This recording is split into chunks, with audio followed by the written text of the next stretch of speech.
तो देश प्रदेश में आपका स्वागत है। गुजरात में चुनाव होने जा रहे हैं और गुजरात विधानसभा चुनाव में स्टार क्रिकेटर रविंद्र जडेजा की पत्नी रिवाबा जडेजा जामनगर नॉर्थ सीट से बीजेपी के टिकट पर विधानसभा का चुनाव लड़ रही हैं और काफी सुर्खियां भी रिवाबा बटोर रही हैं। रिवाबा जडेजा की पहचान सिर्फ क्रिकेटर की पत्नी नहीं बल्कि एक समाज सेवी और कारोबारी के तौर पर भी है। उनके पास खुद भी करोड़ों की संपत्ति है जो इन दिनों काफी सुर्खियां बटोर रही है।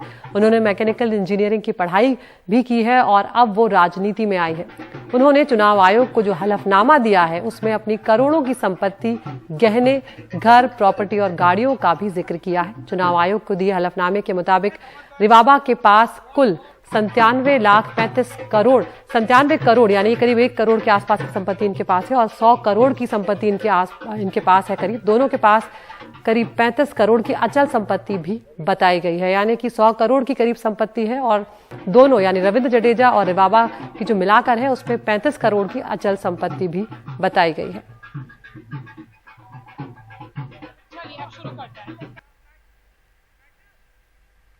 तो उधर मुलायम सिंह यादव के निधन के बाद खाली हुई मैनपुरी सीट पर अखिलेश यादव अपनी पत्नी डिंपल यादव को चुनाव लड़ा रहे हैं। ये सीट अखिलेश यादव के लिए साख की लड़ाई है और साथ ही कहीं ना कहीं परिवार को रखने की चुनौती भी है। यहाँ पर देखना होगा कि मुलायम सिंह यादव के निधन के बाद अपने गुरु, अपने पिता को खो चुके अखिलेश यादव किस तरह अपने पार्टी और परिवार को एक साथ रखते हैं और ये सीट जो है उनके लिए बहुत मायने रखती है। हमारे सहयोगी सौरभ शुक्ला की एक खास रिपोर्ट।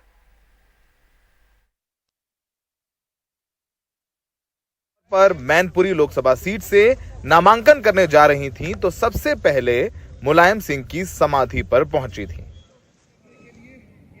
अब ये दूसरी तस्वीर देखिए। डिंपल के खिलाफ बीजेपी के उम्मीदवार रघुराज शाक्य भी नामांकन से पहले मुलायम सिंह की समाधि में पहुंचे। रघुराज शाक्य पहले सपा से 2 बार विधायक और 1 बार सांसद रह चुके हैं।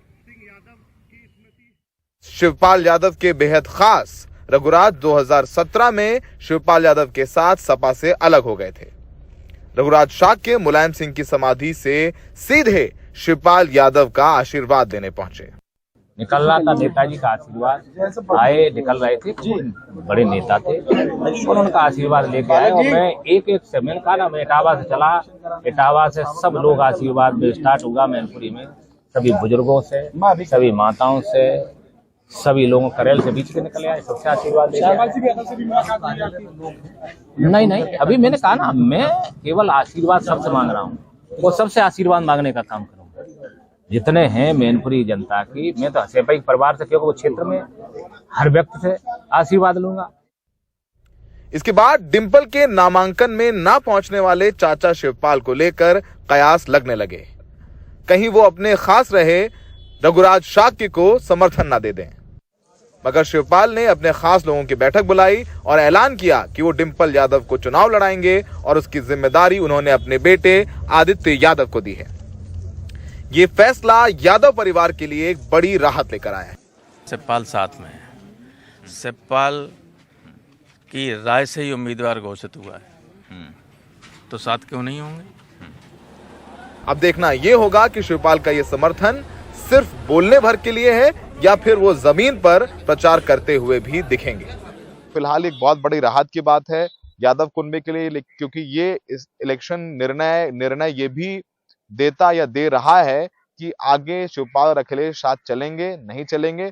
तो शिवपाल ने यह फैसला कर दिया कि फिलहाल मैनपुरी चुनाव के लिए तो अखिलेश के साथ हैं, आगे वो राजनीतिक तौर पर क्या करेंगे, क्या वो अखिलेश यादव के साथ रहेंगे या फिर जो उनका दल है प्रसपा उसका अलायंस बीजेपी के साथ करेंगे, इस पर शिवपाल ने कुछ नहीं कहा है, क्योंकि शिवपाल की करीबी योगी आदित्यनाथ से जग जाहिर है। लेकिन सिर्फ इस चुनाव में यादव परिवार एक साथ एकजुट होकर के नेता मुलायम सिंह यादव की बहू डिंपल यादव को चुनाव जिताने में पूरी मेहनत करेगा। दिल्ली से सौरभ शुक्ला, NDTV इंडिया। और उत्तर प्रदेश के बाद अब महाराष्ट्र की बात करते हैं, जहां पर मुख्यमंत्री एकनाथ शिंदे ने शिवसेना में अपनी बगावत के लिए बाला साहब ठाकरे की विचारधारा को मुख्य कारण बताया था। 17 नवंबर को बाला साहब ठाकरे की बरसी से पहले यानी कि आज से पहले शिवसेना के दोनों गुट दोबारा आमने सामने आ गए। मुख्यमंत्री एकनाथ शिंदे की ओर से बाला साहब ठाकरे की बरसी पर जो गाड़ियां बांटी गई उन पर एक दिन पहले तक उद्धव ठाकरे की सरकार के पोस्टर मौजूद थे, जिन्हें रातों रात बदला गया है। एक रिपोर्ट आपको दिखाते हैं। शिवाजी पार्क पर लगी इन गाड़ियों पर बाळासाहेबांची शिवसेना के सांसद राहुल शेवाले के पोस्टर लगाए जा रहे हैं। शिवसेना प्रमुख बाला साहेब ठाकरे की पुण्यतिथि के एक दिन पहले महाराष्ट्र के मुख्यमंत्री एकनाथ शिंदे इनको मुख्यमंत्री रोजगार निर्मिती कार्यक्रम के तहत बेरोजगारों को देने वाले हैं। लेकिन इस कार्यक्रम से पहले ही इन गाड़ियों को लेकर अब नया विवाद सामने आया है। शिवसेना उद्धव बाला साहेब ठाकरे के पूर्व पार्षद अरविंद भोसले ने एक वीडियो साझा कर बताया है कि किस तरह से कार्यक्रम से एक रात पहले तक इन गाड़ियों पर राज्य की पिछली महाविकास आघाड़ी सरकार के नेताओं की तस्वीरें मौजूद थी। जो गाड़ियां, जो 4 व्हीलर, जो फूड वैन उन्हें दी गई थी, उस समय की फूड वैन को लगभग 13 तारीख को, यानी आज से 4-5 दिन पहले दादर शिवाजी पार्क में उन सब लोगों को आने के लिए कहा गया गाड़ियाँ लेके, और गाड़ियों को वहाँ पे लाने के बाद उद्धव साहब के समय जो गाड़ियों का वितरण हुआ था बेरोजगार युवकों को, उसके ऊपर के जो स्टिकर्स थे वो स्टिकर्स निकाले गए, और अभी के जो राज्यकर्ता है उन्होंने अपने नाम के स्टिकर्स उस गाड़ी के ऊपर लगाए हैं बिना काम किए। ये जो कुछ प्रसिद्धि पाने का जो नया तंत्र है उसे मुंबई की और महाराष्ट्र की जनता भली भांति जानती है। उद्धव ठाकरे गुट की ओर से लगाए गए आरोपों को एकनाथ शिंदे गुट के विधायक गलत बताते नजर आए। स्कीम तो पूरा नहीं है, लेकिन किसी ने किया नहीं, किसी ने ध्यान दिया नहीं। आज एकनाथ शिंदे साहब आने के बाद ये जो स्कीम है वो आज पब्लिक तक जा रही है। सारे जो बाला साहब के शिवसेना के विधायक हैं ये सारे ये फॉलो कर रहे हैं और इसलिए वो हो रहे हैं। अभी आप जो पोस्टरबाजी का बात करें, मैंने वो देखा नहीं है। मुझे लगता है ये पूरा काम एकनाथ जी शिंदे साहब और महाराष्ट्र शासन की तरफ से हो रहा है।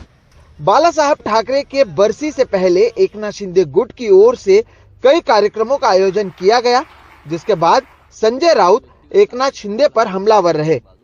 खंजीर बाजू में रखिए और बाला साहब को नमस्कार करने जाइए, उनका आशीर्वाद लेने जाइए। जिस बाला साहब ठाकरे जी की शिवसेना के पीठ में लोग खंजीर खोजते हैं, उनका कभी भला नहीं हुआ है, ये इतिहास है। शिवसेना से बगावत करने के समय एकनाथ शिंदे ने कहा कि वो बाला साहेब ठाकरे की विचारधारा के लिए ये बगावत कर रहे हैं। दोनों गुट अब भी बाला साहेब ठाकरे के नाम और तस्वीर का इस्तेमाल करते हैं और ऐसे में दोनों गुट बाला साहेब ठाकरे की पुण्यतिथि पर खुद को बाला साहेब के असली वंशज बता रहे हैं। मुंबई से राजेंद्र दयालकर के साथ सोहित मिश्रा, एनडीटीवी इंडिया। अब आपको बेंगलुरु लिए चलते हैं। बेंगलुरु ऊटी हाईवे पर मैसूर के वार्ड नंबर 54 पर मैसूर पैलेस की तर्ज पर बना वहां एक बस स्टॉप जो है उसे देखकर बीजेपी सांसद प्रताप सिम्हा का पारा चढ़ गया, क्योंकि इसकी छत पर 3 गुंबद बने हुए हैं जो मस्जिद की मीनार की तरह नजर आते हैं। प्रताप सिंह ने चेतावनी दे डाली है कि आज तक, यानी कि आज 12 बजे तक अगर गुंबद को नहीं गिराया गया तो वो बुलडोजर से उसे तुड़वा देंगे। और अब जो विपक्षी पार्टी है वो इस पर राजनीति का आरोप लगा रही है। हमारे सहयोगी निहाल किदवई की रिपोर्ट। बेंगलुरु ऊटी हाईवे पर मैसूरू के पास वार्ड नंबर 54 पर निर्माणाधीन बस स्टॉप। अब यहां गुंबज पर कलश और प्रधानमंत्री नरेंद्र मोदी और मुख्यमंत्री बसवराज बोम्मई की तस्वीर लगा दी गई है, क्योंकि बीजेपी सांसद प्रताप सिम्हा ने चेतावनी दी है कि गुरुवार तक या तो प्रशासन गुंबज तोड़ दे, नहीं तो वो तुड़वा देंगे, क्योंकि ये मस्जिद जैसी दिखती है। मैंने अधिकारियों को ऊटी रोड बस शेल्टर पर बने गुंबद को 3-4 दिन में खाली कराने का निर्देश दिया था। मैंने उन्हें चेतावनी दी थी कि अगर उन्होंने इसे नहीं गिराया तो मैं जेसीबी का इस्तेमाल कर तोड़ दूंगा। समय सीमा में पहले से ही 2 दिन बीत चुके हैं और 2 दिन इंतजार करूंगा। इन दोनों तस्वीरों को ध्यान से देखिए।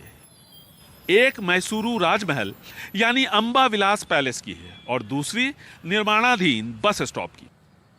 दोनों ही एक ही शैली यानी इंडो इस्लामिक शैली के हैं। स्थानीय बीजेपी विधायक रामदास के एमएलए फंड से इस स्टॉप का निर्माण हो रहा है।